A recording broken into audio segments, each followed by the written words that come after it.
Влизаме на 1 юли 25, на теб лихвата ти е била 2,50 на 30 юни, събуждаш се на 1 юли и лихвата вече ти е 5%. Покачванията на лихвите няма да се случи така.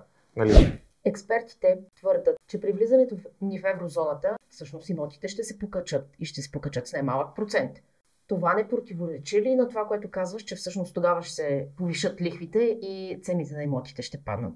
При влизането ни в еврозоната със сигурност търсенето на имоти ще се покачи, защото в момента търсенето на имотите е единствено и само от българи. В момента, в който обаче влезем в еврозоната, вече за инвестиционни фондове от Европа няма да съществува валутния риск да прехвърлят от евра в лева и понеже ще могат да инвестират директно в евра, ще влезнат много наистина големи фондове, които ще купуват, няма купуват едно жилище, те ще купуват 100 жилища или 1000 жилища или ще строят цели блокове и ще ги дават под наем.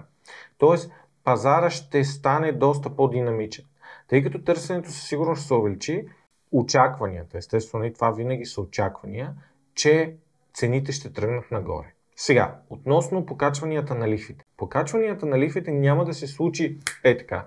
Нали? Влизаме на 1 юли 25, на теб лихвата ти е била 2,50 на 30 юни, събуждаш се на 1 юли и лихвата вече ти е 5%. Не се случват така нещата. Ти като заспиш на 30 юни извън еврозоната на 2,50, се събуждаш на 1 юли в еврозоната пак на 2,50.